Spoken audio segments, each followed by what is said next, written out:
Hi, everybody, and welcome to Beyond the Cage, presented by Fight Chicks. I am your host, Jim Graham. Alongside me is my co-host, The Juice, Dave Sadler. On this week's show, we got a few headlines to talk about. Bellator 129, and we'll preview Bellator 130. And we're also going to pick the main card fights for UFC 179 from Brazil this Saturday on pay-per-view. And Dave, how are you doing? Doing good. Had a good MMA weekend. MMA Team Genesis with our friend Doug Keast went 2-1 at the show that I went to. Um, Nico Boom Boom Jefferson won and Brendan Toller won. They both just continue to dominate and win their fights. So that was pretty exciting. They had a new guy make his debut, and his first amateur fight was fight of the night. So how about that? But good things going over there with Doug, and I actually watched a little bit of Bellator 129. Yeah, Bellator 129. We'll get to that in a minute, but we got to get to the big headline as we start headlines here, and we'll give a shout out to our friends at VigilanteMMA.com. You can follow them on Twitter at VigilanteMMA. This was yesterday. News broke. First, it started out as a rumor, and then the UFC later confirmed it and put on their Facebook page and all the other social media accounts that Cain Velasquez got hurt. It looks to appear to be a shoulder injury this time around, not something with his knees. A lot of people were joking about his legs, but I believe this was a shoulder injury. Is going to force him out of his fight against Fabricio Werdum coming up in Mexico on the 15th of November. So the UFC has tabbed a new fighter to step into that main event spot, and it will now be for an interim title. And that is one Mr. Mark Hunt will now be fighting Fabricio Werdum for the interim UFC heavyweight title. And I like the fact it's an interim title. I'm going to start up there. And for those of you who follow me on Twitter at Jim Graham, I'm going to talk about what I said on Twitter yesterday. Junior Dos Santos, former UFC heavyweight champion. He owns a victory over Cain Velasquez. He owns a victory over Fabricio Werdum, and he owns a victory over Mark Hunt. Yes, he does have an upcoming fight against Stipe Miocic, but somehow he gets passed over for Mark Hunt, who, yeah, don't get me wrong, he knocked out Roy Nelson. Yeah, Junior Dos Santos did knock out Roy Nelson. He still beat Roy Nelson. Let's not get that twisted. He dominated Roy Nelson. And somehow Mark Hunt, a guy who's had a lot of problems making weight, looking good in fights, and visa problems too, somehow gets the spot in Mexico for a world title shot over somebody like a Junior Dos Santos. And I even had some friends that said, well, Stipe could have moved up. I was like, I wouldn't have had any problem had Stipe got it instead of Mark Hunt, because Stipe's been on a winning streak. But somehow Mark Hunt gets it, and I guess you could say, well, if Junior Dos Santos wins, he probably was going to face the winner of Werdum Velasquez anyway. Chances are he probably would face the winner of Werdum Hunt. I guess I get that, but I think it should be JDS Werdum 2 in that spot and not Hunt Werdum. But maybe that's semantics, but I just feel that JDS is more deserving of that. Yeah, I kind of disagree on a couple of points. I don't understand why it's an interim title. We don't know how long Cain's going to be out.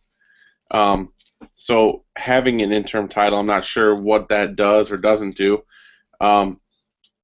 Secondly, this is probably a more exciting fight. You're probably either going to see a submission finish or a knockout. If you brought Stipe in, you're not really sure what you're going to get. You're not really sure if you're going to get a big flashy knockout.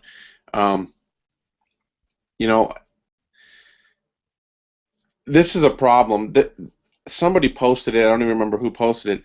This is a problem when you set somebody out like Cain. When you set him out for 8 months, assume he's out for another 8 months. That's a year and a half that he's going to be on the shelf not fighting. And the UFC made him sit out for that first time period when he was on The Ultimate Fighter. So this is a problem when you have your top guys sit out for a long period of time. Then you can't you can't use them to the best of their abilities. And now, this is their debut in Mexico, and they lost their biggest Mexican fighter. Yeah, especially since they weren't going to have like Gilbert Melendez or Eddie Alvarez on the card. Right. Absolutely. Um, yeah. Yeah. This fight will be exciting. I don't know if this generates any more pay-per-view buys. I would say it would do less.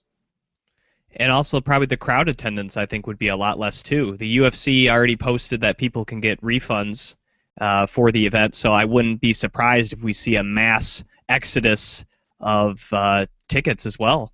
No, I would say that the live crowd would be pretty much the same. They offered refunds for 178 when Jones Cormier pulled out, um, and that place was 98% full. Um, Well, remember, go ahead. I'm sorry. no, remember they've never had a UFC event in Mexico, so it's not like, oh, they're coming back to Chicago again, you know? Well, that event was in Vegas. I think regardless of who is on there, people are going to see it. It's Vegas. It's Fight Town. I understand it's the first UFC event in Mexico, but a lot of people were going to that event to see Cain Velasquez. Oh yeah, Probably a lot of Mexican fans that probably like, well, I'll get tickets just to see Cain. Now, whether or not that still means that the arena is going to be full come fight night, I don't know. But I'm just saying I wouldn't be surprised if we see a lot of people take refunds. I'm just saying it would not shock me. But as far as it being a more exciting fight, I don't know. Cain's a pretty exciting fighter as he is, and Werdum's been awfully exciting since coming back to the UFC. So I don't know if we're seeing a more exciting fight. Maybe we have a better potential for a finish, maybe. But I mean, Cain's an animal, so I don't. I think he has 8 knockouts out of his 11 victories. So it's not. I don't think we're seeing a more exciting fight. If anything, we could maybe see a more disappointing fight because Mark Hunt, he's had some bad performances in the UFC, Dave. I mean, oh his yeah, fight with Ben Rothwell, his fight with Stefan Struve. I mean, and then you look on the other side. Then he's had good performances against Roy Nelson and Bigfoot Silva. So it could really go either way with him. Putting JDS in there, you're getting a good fight. It's not, and you got the thing you can build up with the rematch against Verdum. I don't know. That's just me. Maybe because I really like JDS. But like I said, if JDS beats Stipe, he probably gets the winner anyways. And like you said, the UFC, this is another instance we talked about with Anthony Pettis, where they're having their champions sit out longer just to do some stupid reality show, which most people here in the United States are not even watching. It's not even really for the majority of their fans because it's Mexico versus Latin America or whatever they're doing down there with that Ultimate Fighter. So it's Ultimate Fighter no one's really even watching. right. And not to say I guess that's more of a shame, but it's just disappointing that that's why he's been out, and that sometimes can cause injury when you've been out that long. You're not training as much, you're just training, not training for a fight. It's not surprising. When is Stipe JDS? I believe that's coming up here in December. I believe that's the main event of the card, if I'm not Oh, mistaken. Fox 13. Yep. And I believe the Dos Anjos Diaz fight is on that as well. Yeah, that's probably one of the reasons why those two guys didn't slide in there. Yeah, but then if you were going to put Mark Hunt in a spot, Mark Hunt would have took whatever spot those guys left. Right, but Right? I'd love to be in those. I'd love to be You're in putting those Hunt meetings. as the main event of a pay-per-view. You're telling me you then can't put Mark Hunt as the main event of a Fox card? No, I would love to be in that meeting where somebody was like, look, Dos Santos and Stipe, both of those guys deserve title shots. Like there was somebody that's got my point of view in that meeting, and Dana's like, yeah, well, we could probably sell like an extra 100,000 pay-per-views with Mark Hunt, and then somebody took your point and was like, yeah, but we could get an extra 100,000 views on Fox. Just put Stipe in there. I'd love to be in that room. Yeah, I mean, you can make debates and all you want, but I think people do like Junior Dos Santos, and I would find it hard to believe that Mark Hunt is a bigger pay-per-view job than Junior Dos Santos. Does Mark Hunt have fans? Absolutely, but I mean, Junior Dos Santos is world class. I mean, we're not talking about an aging, former kickboxer who coming into the Hey, UFC had lost 6 straight fights. Dos Santos is aging. He had to fight Kane twice. That ages you by like 20 years. I guess maybe that's why Kane's getting hurt because he had to fight JDS 3 times. Yeah. I don't know. I don't know. All right, well let's move on to our next headline here. Kung Lee, the much maligned now Kung Lee. He tested positive for HGH a couple weeks ago, and the UFC was going to give him a year ban. Now, according to Sheerdog, as of yesterday, the UFC has lifted his suspension, which was originally 9, then they updated to 12. Doesn't matter, it's gone now because they said that the results and the testing procedures were failed because, again, China doesn't have any athletic commission. Kung Lee was in appearance to appeal. Then the UFC decided there wasn't enough evidence to say that he had failed the test. And here's the official statement that the UFC gave. I found it on SheerDog.com. It says, at UFC Fight Night Macau on the 23rd of August, UFC contracted an independent drug testing lab in Hong Kong to perform urine analysis on all the fighters of the card. Additionally, the UFC requested the lab test blood samples from 4 fighters for HGH, erythropoietin, EPO, and testosterone. One of those 4 athletes was Kung Lee. The results from his blood test were sent to the UFC and showed that his blood had a total HGH level outside of the range. Based on the results, the UFC determined that he had violated the UFC's fighter conduct policy, and then again they suspended him for a year. Following the suspension, the UFC officials provided medical advice regarding the elevated total HGA levels in Lee's system. According to the advice, the UFC has then determined that Lee's elevated HGH by itself does not prove that he took performance-enhancing drug before his fight on the 23rd of August, and as a result, the UFC has informed Lee that his suspension has been rescinded. So, I don't know what this means. I don't know if the UFC messed up, the lab in China messed up. Maybe they just got their chart for where someone should fall in terms of levels wrong. And then, we had the incidents that same card about Dana White pulling that judge out of there. I think this is maybe a case where the UFC maybe does less events in countries that don't have a commission. Because this event seems to be marred, Dave, by errors. The fact that there wasn't a commission and the UFC had to do all this stuff themselves. It just seems like it's too much for the organization to handle. At least it was in this event. Yeah. I mean, you can take some positives out of it. Kung Lee will be back, which more times than not, he's a pretty exciting fighter. It's like you said, it does seem like there's an awful lot of work when they're in these venues where, they're in these countries or areas where they have to do all the work. There's just a lot of things going on that they have to worry about. When Dana puts a show on at the MGM and pull up in the Ferrari, sit down, shake some hands, kiss some babies, hug some hotties, and call it a night. But when he's over there, they're worried about 600 different things, and yeah, it's good on one point because you get Kung Lee back, which a lot of people like to watch him, so that's good, and hopefully there wasn't any sort of problem with the testing, like maybe where there's a loophole or something left where other fighters can take advantage of that. Hopefully it was just a mistake. Something happened. Nothing that opens the door for other people to come back and get their suspensions lifted and that kind of stuff. And this was suspension anyways. I wasn't particularly sure why they extended it to a year because, once again, he got his butt whooped on that night. Regardless whether he took performance-enhancing drugs, he had a horrible fight. They obviously didn't help him one way or the other. So I never got why they had to suspend him a year. Anyways, the 9 months I think would have been fine. So to me, it's kind of like, all right, well, he probably shouldn't have been suspended that long anyways.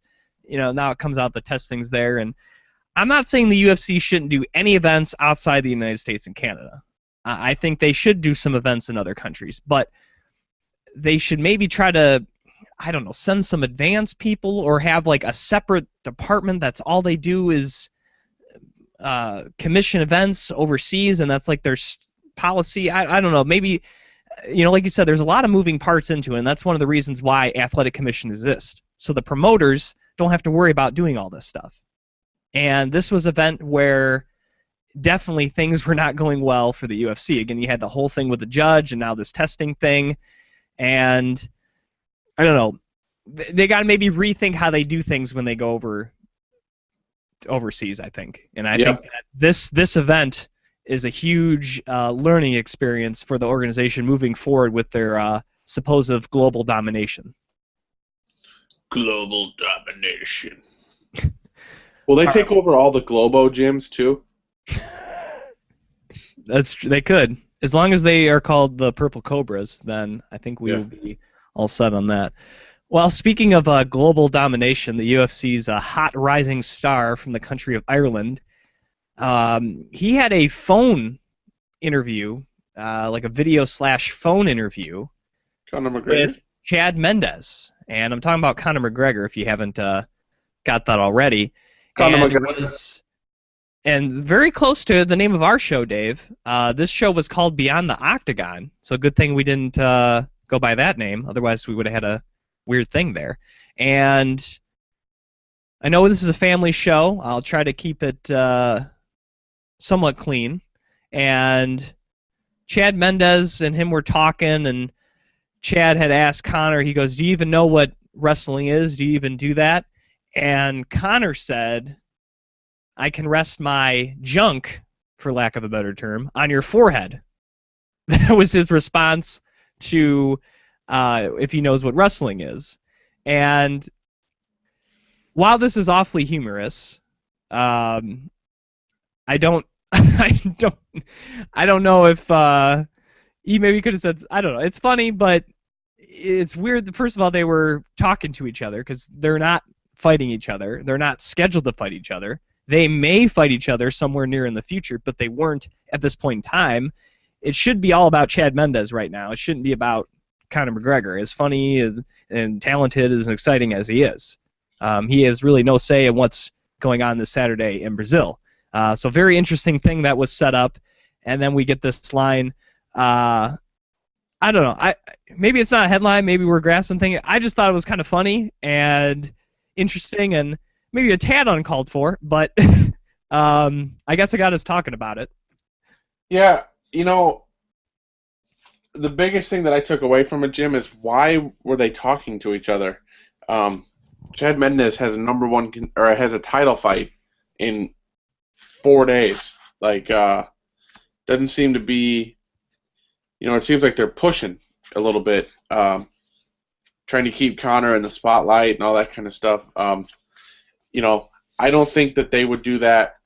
They don't do that to Ronda. They don't bring in Misha and be like, have her talk smack before she fights Alexis Davis or whatever. I mean, seems a little weird. I don't know why the heck they were talking to one another. That's crazy. But yeah, it was humorous when I saw it, when I listened to it as well. But global domination, it's hard to go against what they're deciding to do when they try to take over the world. I mean, we've heard guys trash talk before and say some crazy things, but I don't know if this is the craziest thing I've ever heard. I think going back, to Mike Tyson days when he said he was gonna, gut somebody like a fish and, eat their children. That's probably the most, I don't think you can really top that. But I don't think I've ever heard anyone say something quite like this in response to a question about, wrestling. I honestly think he said it to be funny. I don't think he said it for any other reason other than that.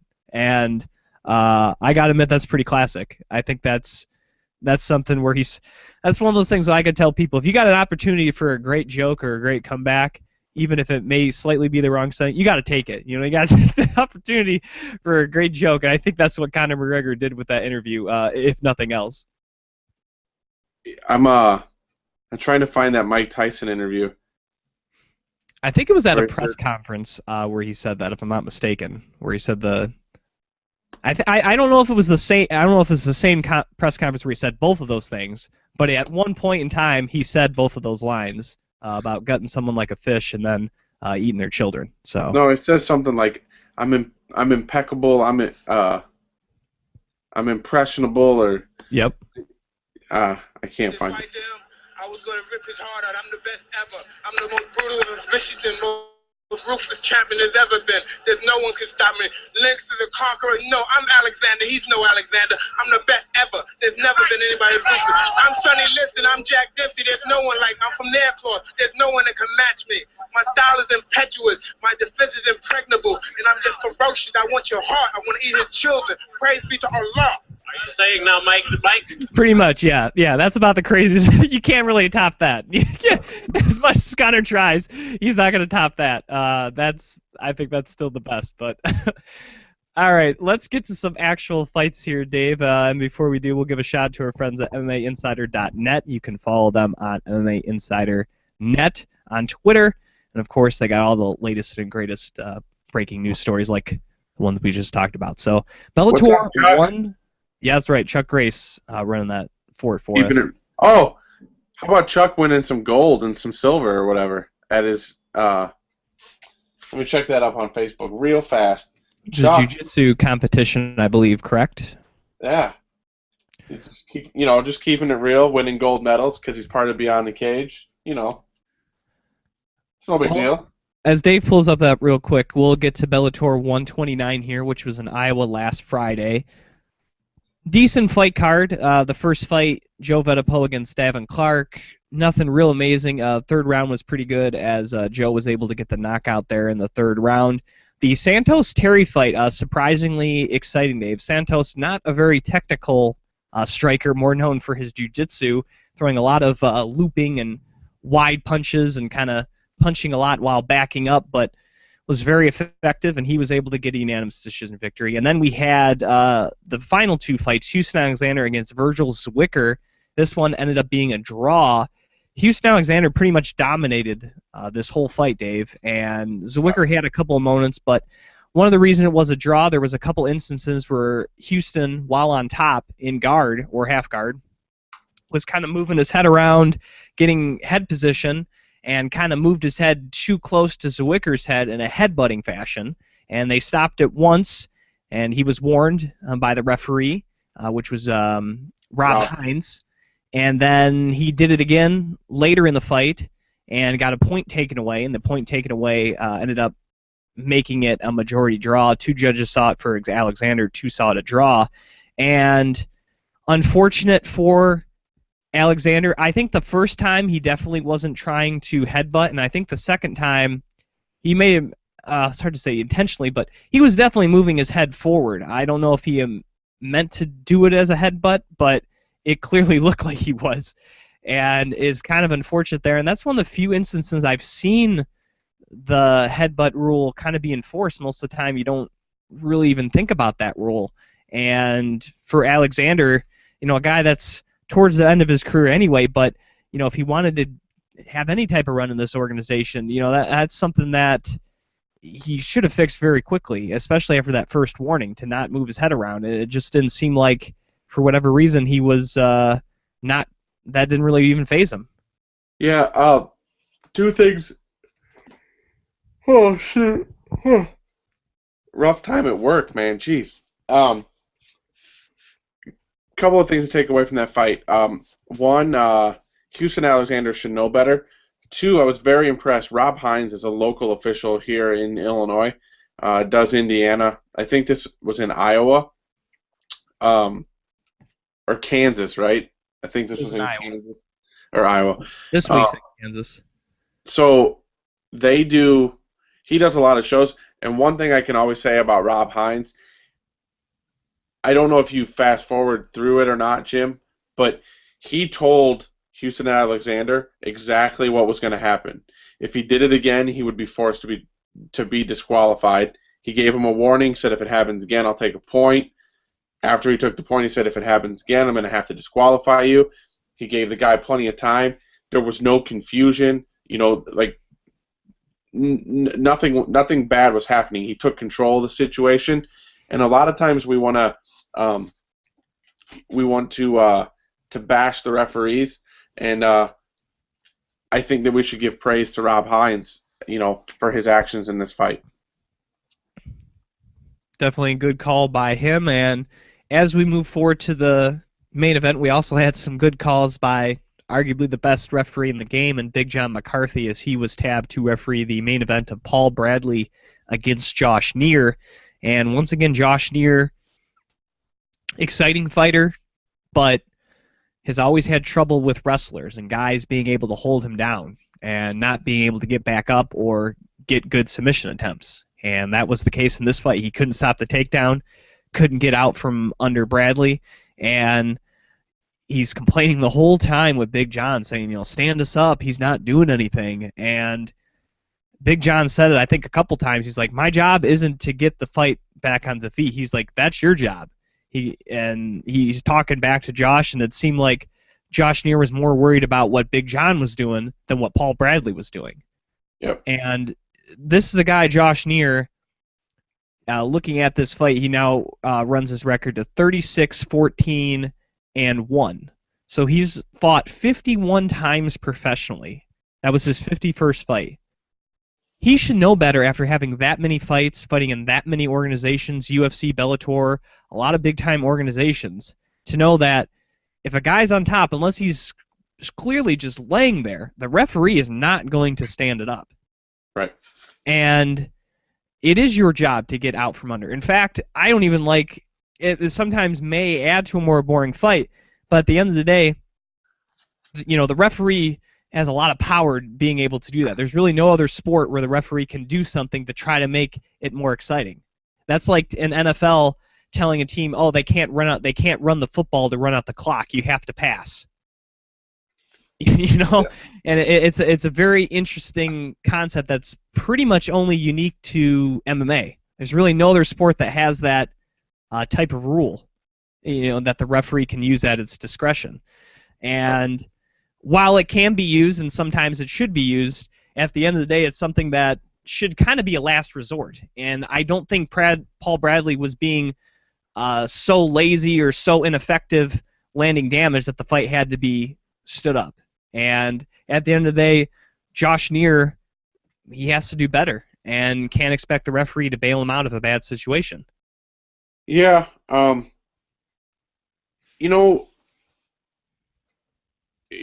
Here's a couple of thoughts. To go off of what you said, it's not the referee's job. That's absolutely right.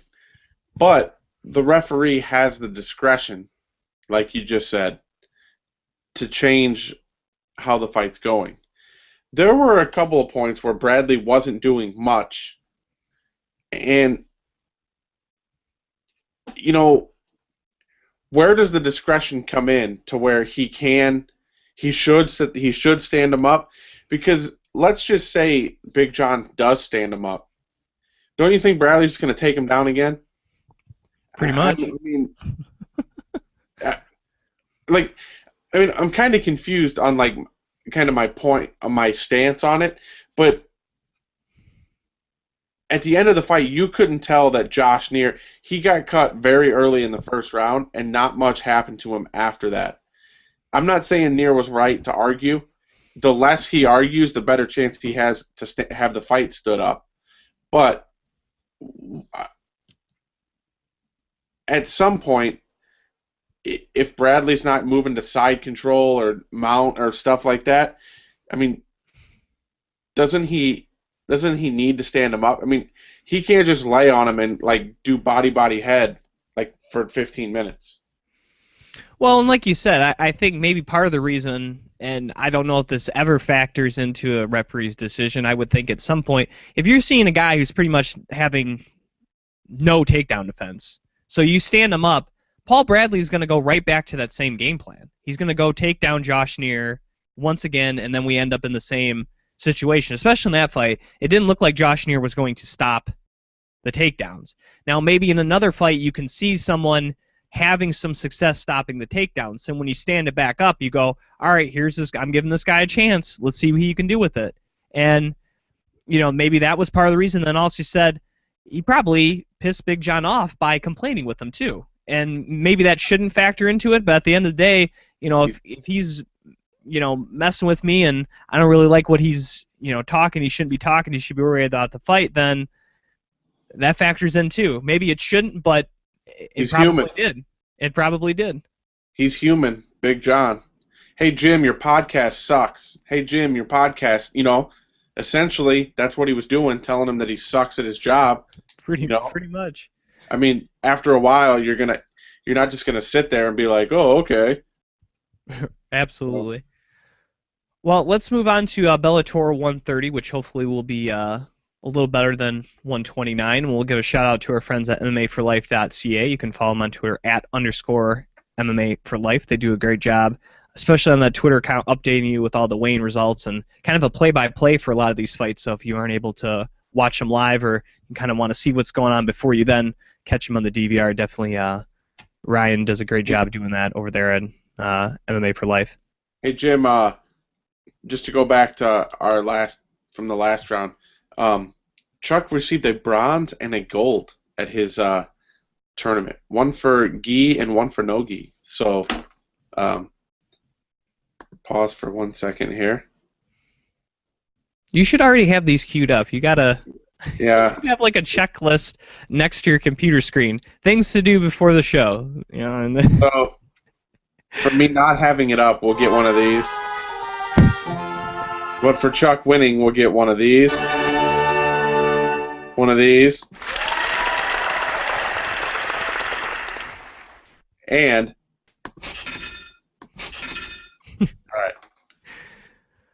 All right, well, looking at Bellator 130 from Mulvane, Kansas. The big town of Mulvane? That's right. We're going to have 4 fights on the main card. Yeah, everyone knows Mulvane, Kansas. What's in Mulvane? Besides this Kansas Star Arena, I don't know. I could not tell you what else is there. I'm not a... I've never been to Kansas, so I don't know. As far as I know, Kansas is just flat, as far as I can tell. There's a few colleges there and some corn. Man.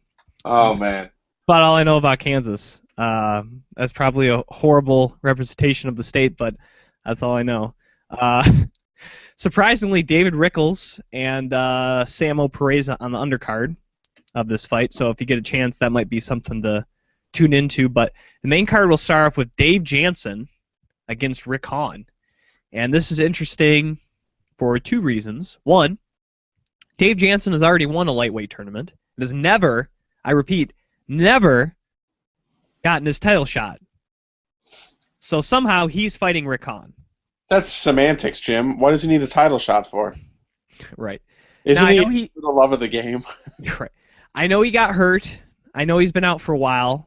But let's say he loses to Rick Hahn, which is very reasonable. Rick Hahn's pretty good. Is then Dave Jansen going to have to win another fight to get the title shot he was already guaranteed? You know what I mean? Like that I got to admit, this sucks for Dave Jansen. I know Bellator is under new ownership and all that, but I just think that sucks because then they should at least uphold that. He's one of the last guys that have won these tournaments that haven't got their shot. I mean, that's the least they could do. Or at least throw him with someone easier than Rick Hahn if they're going to throw him a fight to make him wait for Chandler Brooks too. Right. Yeah. I mean, that's all I'm saying. That's not even a breakdown of the fight, but it's... And here's the thing. They're not even promoting Chandler Brooks 2 as the main event of that fight on the 15th. What are they promoting as the main event, Dave? Bonner and Ortiz. Exactly. So what difference does it make who Will Brooks fights? Hey, how about this? Dave Jansen started out his career winning 13 fights in a row, including 1 in the WEC. But then he lost to 2 people in his entire career. Shalarus and Ricardo Lamas. And then he goes on and wins 6 more in a row, including the win over Masin Held, who, guess what, just won a tournament. Yeah. And so how can Held get his shot before Jansen? Yeah. I mean, It's not like Dave Jansen's just some guy who just happened to win a tournament. I mean, he's 19-2. He's really good. I don't know. Well, anyways, I am excited to see Dave Jansen back. I think it's a very good matchup against Rick Hahn. You got a guy that was a very good wrestler at Oregon against the judo Olympian in Rick Hahn, and also he has a lot of power at 155. Good boxing skills. And I think as Dave Jansen has progressed in Bellator, I think his boxing has gotten better. I don't think it's as good as Rick Hahn's, but it's pretty solid. And coming off of injury, we'll see how much ring rust there is, and it is an intriguing fight. I think it's a good fight, don't get me wrong. This has nothing to do against Rick Hahn or anything, but I just think Bellator maybe should have gave him someone easier considering he already should got his title shot. But Oh, yeah. all right. Let's move on. How about this, Dave? Bellator will have their first women's fight in about 2 years or so, as former Strikeforce champion and I think Invicta champion Marlis Kunin will take on Annalisa Bucci or Bucci. I'm not sure. It's probably Italian or something like that. Here at Bellator 130, which will mark the return of women in Bellator. And I think if you're gonna bring back the division, I think we're able to get a pretty big star to kind of make their splash back with the females fighting. Yeah, I wasn't even aware that this was Marlis Kunin because they don't have pictures up. But I just went on Bellator's website. They have 5 women under contract. That's right, 5.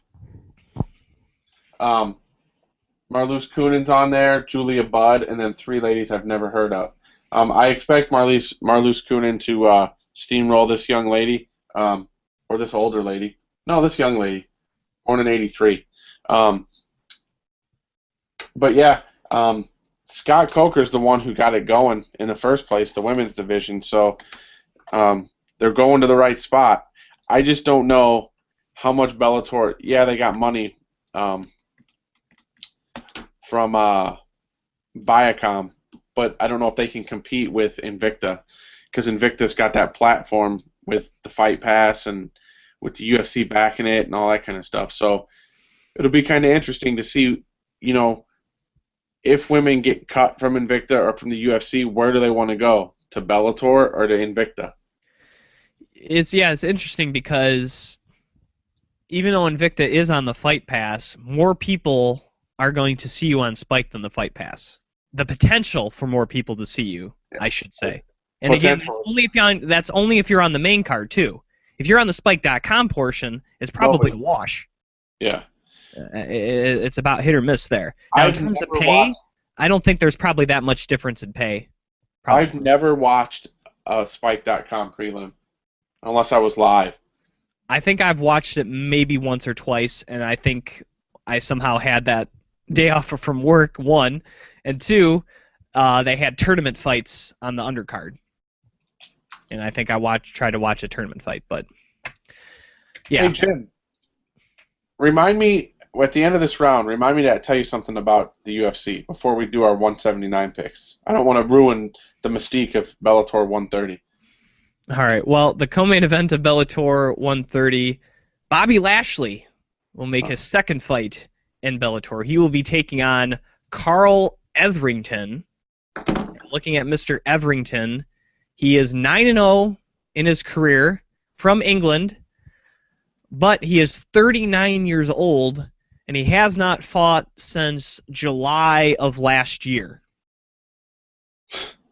And it was not for Bellator.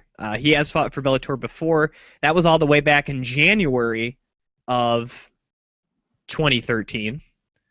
And looking at the last 2 years, he's only fought 4 times. All of those have been first-round finishes. So I don't know if it's someone better than Lashley fought last or worst. I mean, Lashley should win. If this guy had this type of record, and then say he was 30, I'd be like, man, Lashley might have a run for his money. But this guy being 39 years old, I guarantee has probably never faced a wrestler the caliber of Bobby Lashley, fighting a lot in England. I think this is another easy fight for Mr. Lashley here, and He's got to again. You and I, Dave, don't think Bellator should have a heavyweight division, but you got to give someone to challenge him. They got a couple of decent heavyweights. Czech Congo, Right. Volkov, give him a title shot against Minikov. I mean, they got a couple of decent heavyweights they can throw him up against there, and they're not. I mean, I guess maybe they're trying to build him, but eventually he's going to be exposed, facing top competition. Why not try to see if he's legit again and just kind of throw him to the fire? Yeah, I don't like the heavyweight division in Bellator. I further don't like the fact that Bobby Lashley is a part of Bellator. I hope Etherington destroys Bobby Lashley. Bobby Lashley had some difficulties in Legacy Fighting Championship and Titan Fighting Championships and some of these other ones. I mean, how old? Lashley was what? Of course, I can't click on it. He's in his mid-30s. I mean, he's not as old as his opponent. I mean, do you think you know who Derek Lewis is from the UFC? Yes. I think he steamrolls Bobby Lashley. He absolutely steamrolls Bobby Lashley. And it's like, I mean, he's really not going places. I mean, I just think you paid all that money for Bobby Lashley, or oh yeah, you paid a decent amount of money for him. And what is your organization gaining by having him take on and beat nobodies? Yeah. I mean, I don't know how much he is getting paid, but I imagine he's getting paid. I'm gonna throw out a number here: $50,000 a fight. I think that's what it's probably somewhere around there, right? I wouldn't think it's that much lower. That hopefully for Bellator it's not that much higher, but you're paying that guy that type of money. At least I think it's probably somewhere around there, and you're having fighting guys. Maybe you're getting paid 5 and 5. Like I don't know it. Are you getting that much more viewers, really? Are you getting a slight 0.2% increase in viewership on the Nielsen ratings because of Bobby Lashley? That's what you're paying your extra money for? You know what I mean? Like, yeah, I wish that's. You know what's weird? Have you ever seen Bellator payouts? I've never really tried to look it up, but I'm sure they exist because again, the commissions would report them. I'm currently in the process of trying to see where Bobby Lash. All right. Well, I'll get to the main event here, Dave, while you pull up that information here for us. In the main event, I like, but I don't like at the same time. I like the fact that it's Emmanuel Newton defending his light heavyweight title for Bellator, but he is not doing against Liam McGarry, who I thought again won a tournament, Dave. Not getting a title shot. Instead, a man by the name of Linton Vassell will get the next title shot in the light heavyweight division. Another man from England, 14-3 in his career. He has fought in Bellator for his last 3 fights. He has won all 3 of them. 2 of them are by finish, and actually he beat that Virgil Zwicker, who just had that draw against Houston Alexander. Before that, he fought a lot over in England, and even though he's won 3 times at Bellator, Dave, I've never heard of him before. He looks, pretty solid record, good finishing rate. He has 12 finishes of 14 career victories, only 3 losses, has won no contest. I hadn't heard there was any problems with McGarry. I would imagine that after that first round finish he had at the same night that Newton fought Joey Beltran when I was there in Plymouth, Michigan, he would have been good to go to fight on this card. I don't know if they're saving that till next year or something, but I really don't see any reason why it's not Liam McGarry.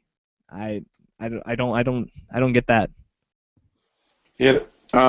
Yeah. It's yeah. It doesn't make any sense. With that. Another thing that doesn't make any sense is why I can't find anybody's pay from Bellator. But I guess that's not a very important deal. No, do we know how long of a break Bellator is going to take after Bonner and Ortiz. I think that's probably going to be their last card of the year. And then in January they'll come back.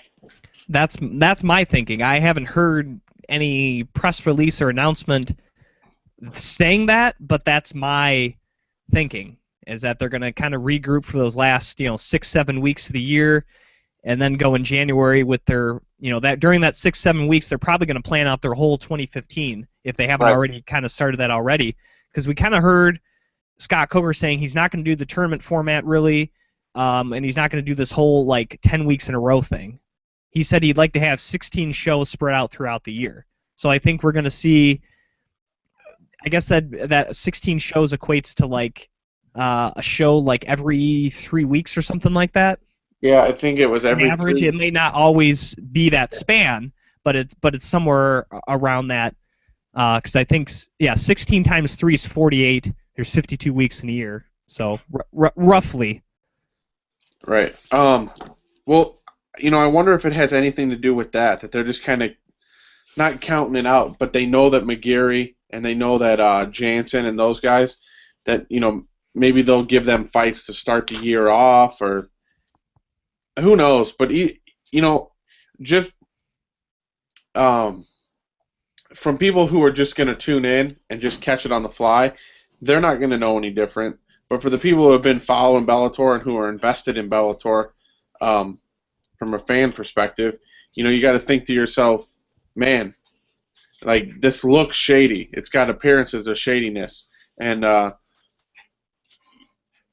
it's just little simple mistakes that people who are in the know just have to be shaking their head, And that's not to say that Linton Vassell isn't talented or can't beat Emmanuel Newton. I just think Emmanuel Newton has somewhat of a notoriety now. I think people are starting to kind of like Emmanuel Newton, his personality, the hardcore kid jumping around.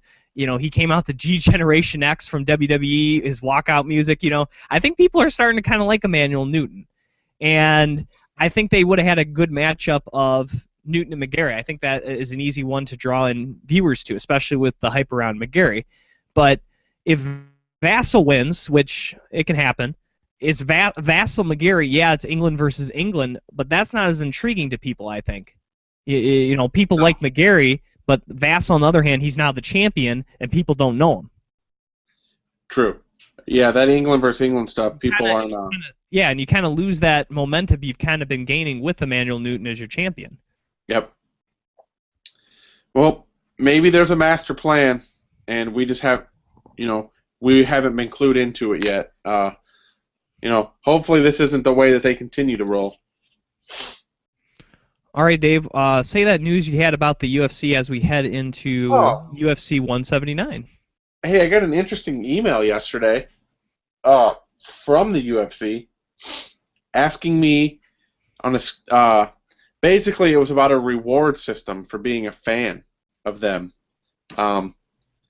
It said on a scale of 1 to 10, with 1 being casual and 10 being the biggest fan on the planet, where do you consider yourself? And I put 13. Sounds about right. Yeah. But it was asking if there was a reward program, is that something that you would like? And it's definite. I said you could put what would you want for rewards, and it basically it was there could be a point system. So if you buy stuff off UFC.com or the pay-per-views, you get points that you can earn, for free autograph stuff or for pay-per-views or live event tickets. And I put my highest choices were to be able to get pay-per-views for free. If I buy 5, get 1 free type of thing. That'd be cool. And maybe live event tickets. I'm still the type of guy, I don't really care about the autograph stuff. I would much rather I'd rather go get my autograph stuff than have it shipped to me. I'd rather go. You've done a good job of being able to get that regardless of the UFC, as maybe some people can say I have as well. So, that's the thing you and I can go look at. Would it be cool to get autograph? Are we going to say no if they send it to us? No. We're going to say no. But it's harder to get, discounts on pay-per-views, discounts on merchandise, Right. discounts on tickets or free tickets. It seems like for you and I, it's a lot harder to get those things, or sometimes impossible because they almost never offer a discount on pay-per-views, than it's for you and I to get someone's autograph. Yeah, I mean, we're going off on a tangent, but it's our show, so we don't care. If I could buy the UFC pay-per-views at the beginning of the year and put it on my cable bill, and you gave me 2 for free, I'll buy all the pay-per-views for the year at the beginning of the year, regardless of what event you're going to give me. You know what I'm saying? You can give me Aldo or Mendez, or you could fill in with Diego Sanchez. I'm already locked in to buy it. You know what I mean? And if I give you the commitment of buying the entire year, I ought to get something in return for that. Right. Buy 10 pay-per-views, get free tickets to an event of your choosing. Or something like that even. I don't know. So, yeah, I think that's good. I think that's cool, and it's a way for the UFC to maybe get people to buy pay-per-views, buy merchandise, like I said, buy tickets that maybe they would buy it, but if there's some type of incentive knowing that, hey, if I can buy a few more things and get them from the UFC, I can end up getting something better in return eventually. Yep. It doesn't hurt, and it doesn't really cost the UFC that much money to do that, really. And almost every store or website a lot of these days has some type of rewards or incentive programs for consumers. Absolutely. So, all right, well, let's get to the main event of UFC 179. We'll also give a shout-out to our friends at Bluegrass MMA, covering the local scene here in the Midwest for mixed martial arts. Visit their website, bluegrassmma.com, and, of course, follow them on Twitter at BluegrassMMA. UFC 179 from Brazil this weekend on pay-per-view. 5 fights will be shown on the main card. First fight of the evening will be in the lightweight division, as Carlos Diego Ferreira will take on Beneil Dariush. Looking at Ferreira, undefeated in his career and 2-0 so far in the UFC. His last fight was a win over Ramsey Nijem at UFC 177, and 6 of 11 career victories are by submission. Looking at Dariush, 2-1 in the UFC. His last fight was a win over Tony Martin at the Fight Night in Tulsa, and 5 of his 8 career victories are by submission.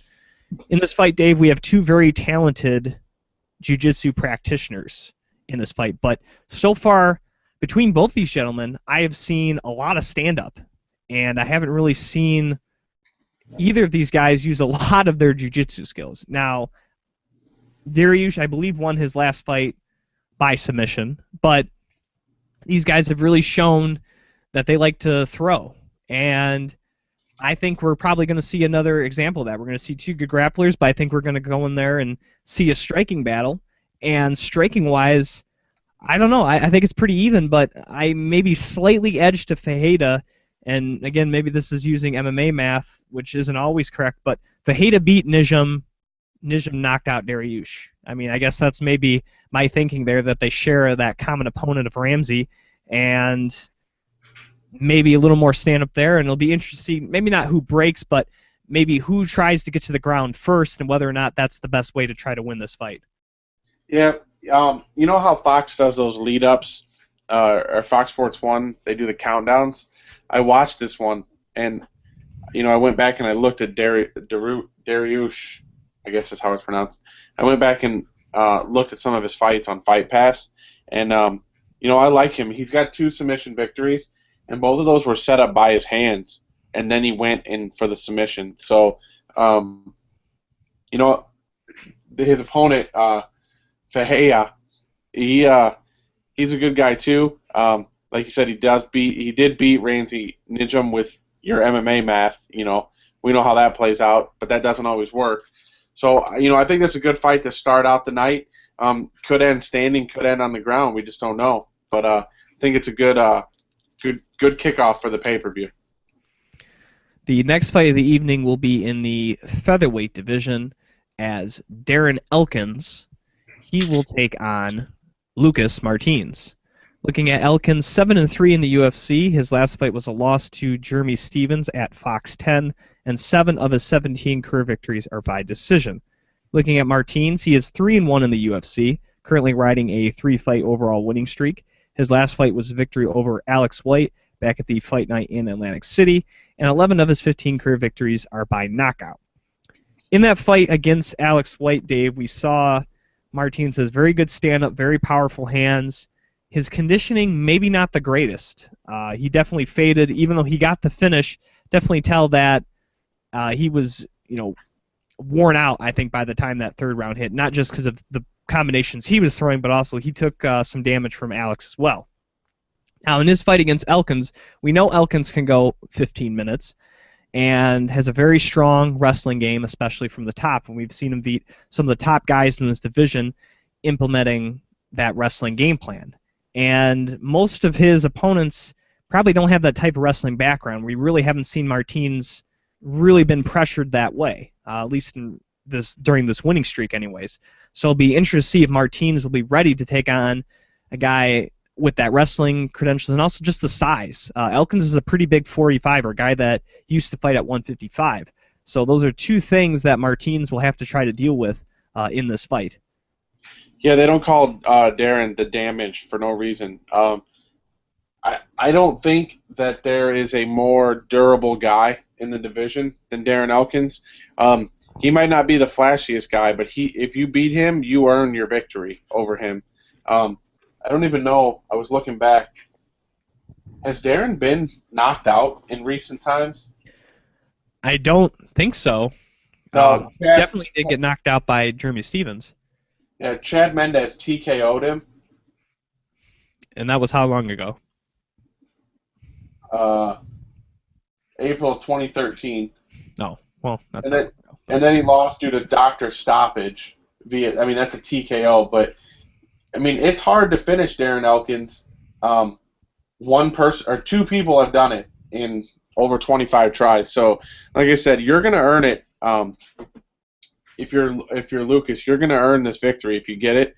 And I think this is a good step up for Lucas too. Like you said, he beat Alex White, who was, Alex White came in on short notice.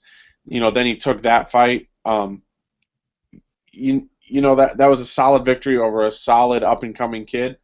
And his other victories in the UFC were all good, but this is that next step. If you beat Darren Elkins, you probably take over that number 13 spot. If Darren wins, it's a solid victory over an up and comer, and he probably moves to, top 10, top 8. And it gets him back on the winning track as well. Yep. The next fight of the evening will be in the light heavyweight division as Fabio Maldonado will take on a newcomer to the UFC, relatively new guy to the UFC, and Hans Stringer. Looking at Maldonado, 4-4 in the UFC. His last fight was a loss to Stipe Miocic at the Tough Brazil 3 finale, and 12 of his 21 career victories are by knockout. Looking at Stringer, he is 1-0 in the UFC. His debut victory was over Francimar Barrasso at Fight Night Hendo versus Shogun 2, and 9 of his 22 career victories are by knockout. Now, I don't know a lot about Stringer. Stringer. He is a pretty big light heavyweight, standing 6'3". He's only 27 years old.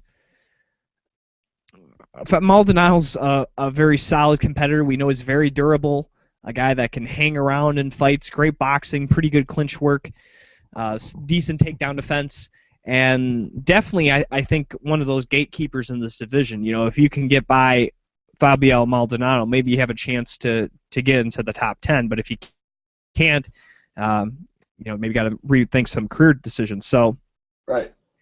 It should be an interesting fight. I don't think Maldonado's been in too many boring fights. I don't know a lot about Stringer to say he's going to make this boring or exciting one way or the other, but with Maldonado in there, it should at least be intriguing, and I think it was definitely worthy of being on this main card. Jim, did you see the notes on UFC.com about about Hans?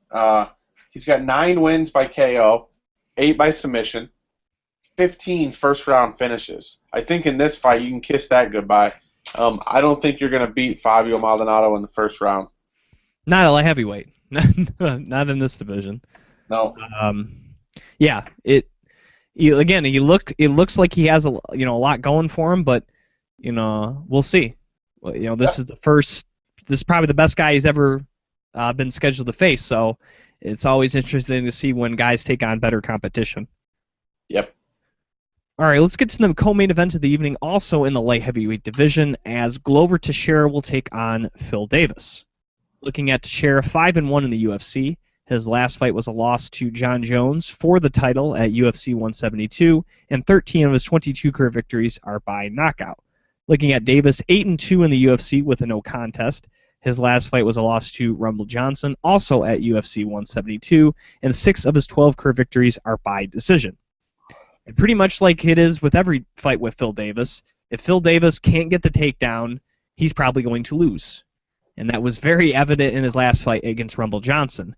And Glover Teixeira doesn't have quite the amateur wrestling credentials that Rumble Johnson does, but at the same time, very good takedown defense. In fact, I'm not sure if Glover has been taken down in the UFC. I don't think he got taken down by John Jones or Ryan Bader. So Glover has some very good and Rampage Jackson. He's fought some good wrestlers. I don't think he's been taken down. Could Phil Davis take him down? Yeah, he could take him down. He has that good wrestling. He could do it. But if he can't, it's going to be a long night for him, or it could be a short night. I don't know. Glover's one of those guys. I like to call Glover the Terminator, because it may not always look like he's throwing things the fastest, or he maybe not always the quickest pace, but he's always there, and he just keeps coming. It's amazing how much output this guy can do for such a big dude. I mean, this is a big 205-er, and he just keeps coming. He may look like he's tired, but somehow he still throws combinations, and I think that's what's so good about him, Dave, is that he's not a guy that's just throwing one punch and hoping to knock you out. He may throw 5 punches, all can knock you out, but he's always throwing combinations, and he's always moving forward. He lands 5 significant strikes per minute. That's his average. Phil Davis lands 2.89. And just to kind of get you that, where that's at, Aldo lands 3 significant strikes a minute, and Money Mendez 2 significant strikes a minute. So, like you said, Teixeira will land the big one. But like you said, he keeps coming forward. He's like the Terminator. So, yeah, there's really no other breakdown, Jim, than what you said. If Phil Davis can get the takedown, it improves his chances significantly. If he can't, it's going to be a very quick night or a very short night.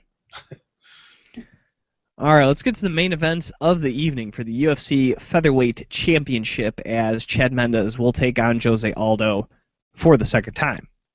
Looking at Mendes, 7-1 in the UFC.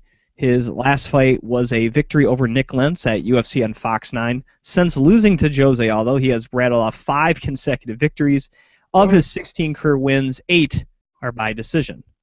Looking at Aldo, 6-0 in the UFC and has not lost since 2005 in his career. He has been, since the start, the UFC featherweight champion, and he defended that title once again successfully, beating Ricardo Lamas in his last fight at UFC 169. And of his 24 career victories, 14 are by knockout. And also, the last time he got a finished victory, Dave, was when he beat Chad Mendes. So, a lot of interesting things there. Yes, they fought once before. Yes, that was Jose Aldo's last finish. Maybe Aldo hasn't been as hype for some of his opponents. Maybe his opponents have gotten better. Or maybe Aldo is starting to maybe kind of outfit 145. I don't know. You can kind of throw a whole bunch of things there. Against Mendes this time around, Aldo, I would say, has pretty much stayed the same since the last time they fought. I don't think Jose Aldo's gotten that much better since the first time these two fought. Whereas on the other hand, I would say Chad Mendes has gotten exponentially better since the last time these two fought. His stand-up game is way better. I think he has really shown a finishing ability, something he didn't really have a lot of heading into that first matchup. And I think we've just seen better conditioning and just overall better and smarter fighter than the first time they fought. Now, that's not to say Jose Aldo can't go out and knock out Chad Mendes in the first round like he did the first time. That is very capable, because Aldo is a very electric individual. But I think it's going to be a lot different this time around. And I think if Aldo goes into those championship rounds Again, Mendes hasn't been into a 5-round fight, Aldo has. But in just about all those fights, Dave, I think you can make a case Aldo has been significantly different, even in rounds 3 and 4, as opposed to rounds 1 and 2. He's significantly slower, and maybe has kind of, especially in that like the Lamas fight and the Edgar fight, gone away from things such as leg kicks that were having him success. So sometimes, the game plan really finishes. And I will make one note. People will bring up, oh, he finished the Korean Zombie in the one fight. I don't count that as a true finish because the Zombie got hurt. It goes down as a knockout, but it wasn't really a knockout.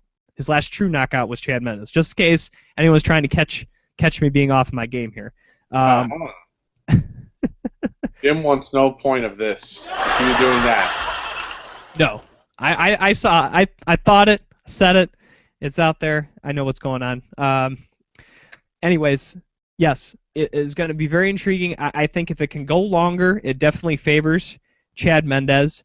And I think standing up, it's a lot more even now. I don't think Chad Mendes is lost on the feet anymore and has to get this fight to the ground to be successful. I think very realistically he could stand with Jose Aldo. Again, that might not be the best option, but I'm saying he could. Right. And I think it's a legitimate threat to Jose Aldo losing his title. And not just by decision. I think Aldo could get finished. I think he could lose for the first time in 9 years. I am interested to see. Chad Mendes' striking has improved.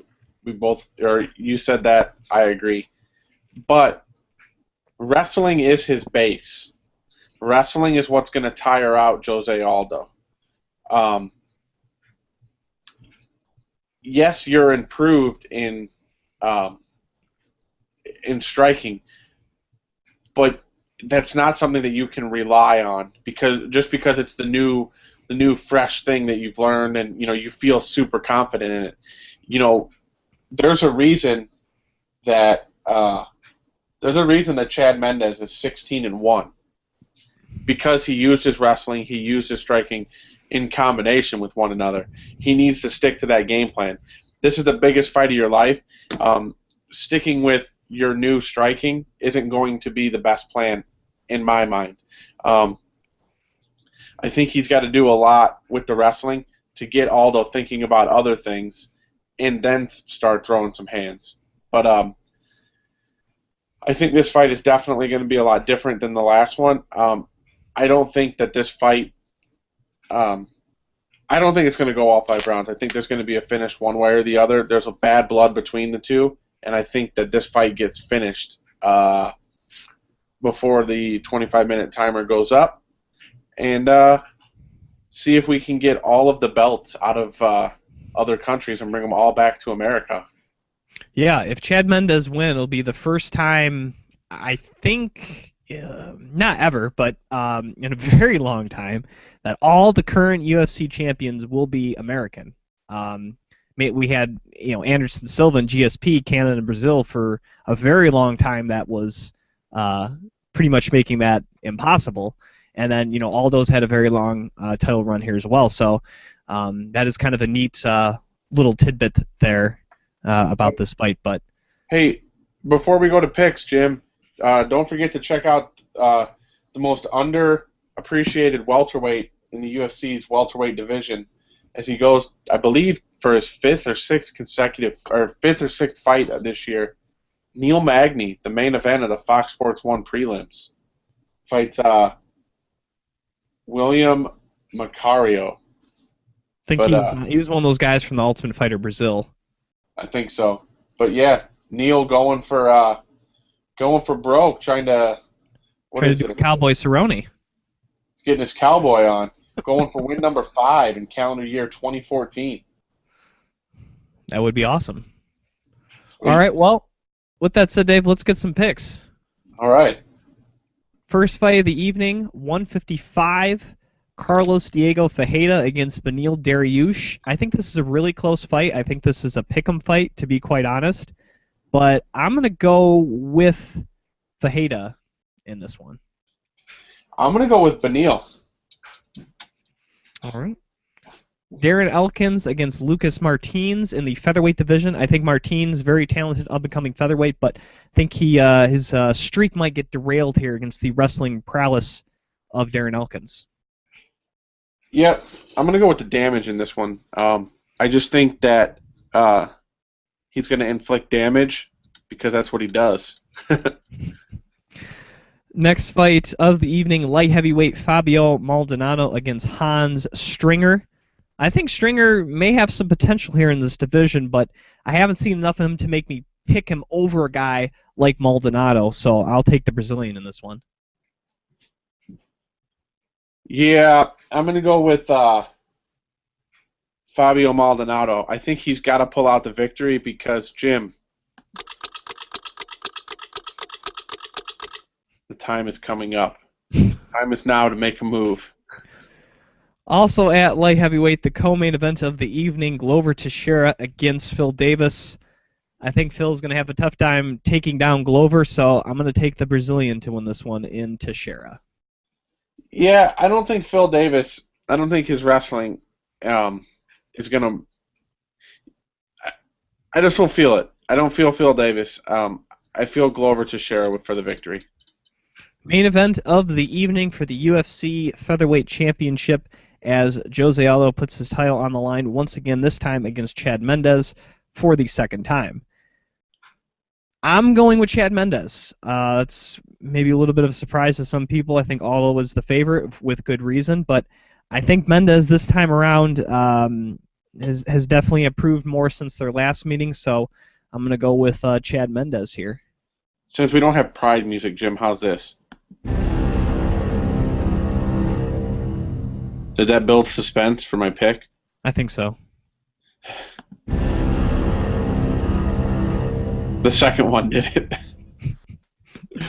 I don't like going against Aldo, but I'm going to go with Mendes. I think that the time is now for Mendes, and this is the first time we've seen in the lead up to the fight that Aldo's genuinely upset leading into a fight, and I wonder how that plays in to this fight, going all 5 rounds. We know he doesn't have the greatest gas tank of all, but I wonder if there's a dump or what there is. But yeah, we'll see what happens, and I'm gonna go with Chad Money Mendes. All right, before we end the program, of course, let's give some more shout-outs to our friends at TopRatedMMA.com. Buy their gear at TopRatedMMA.com, TopRatedMMA.com, and follow them on Twitter at TopRatedMMA.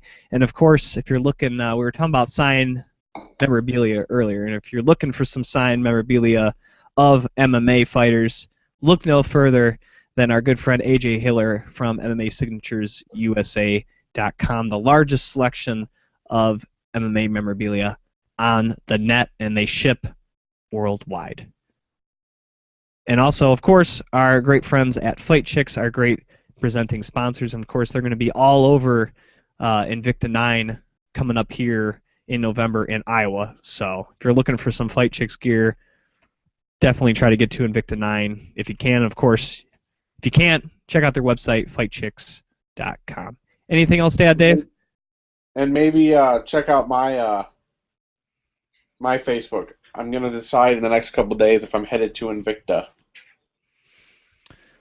Cool. And also, I'm going to decide in the next couple of days if I'm heading to Vegas to see Darren Cruikshank fight on the Ultimate Fighter 20 finale. Ooh, I just got a text literally right now from the UFC, what do you call it? Fight Club?